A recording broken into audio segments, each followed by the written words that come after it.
Na va. Ir tai kaip va čia tam žaliajam kursui. Kaip čia dabar taip suprasti? Žaliasis kursas. Žmonės nori pailsėti.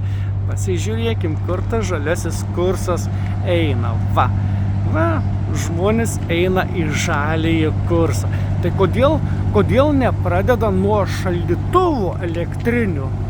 Kodėl nuo to nepradeda? Žmogus netgi mašiną atsijungia nuo šaldytuvą. Va štai, va. Pasižiūrėkite, žmogus netgi mašiną atsijungia nuo šaldytuvą, kad jam kabinas nedrebintų.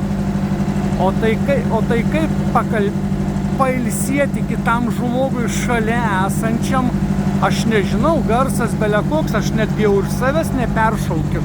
Va, čia stovi labai daug mašinų, visi va stovi, daug kas, va, čia mano konteineris, va, stovi, nu ir kaip mes čia, va, ir kaip mes čia visi turim pailsėti per vien šitą žaliąjį kursą. Kaip mes galim pailsėti? Žaliasis kursas. Kaip tas žaliasis kursas atrodo? Na, tokiu garsu žaliasis kursas atrodo, tokiu garsu.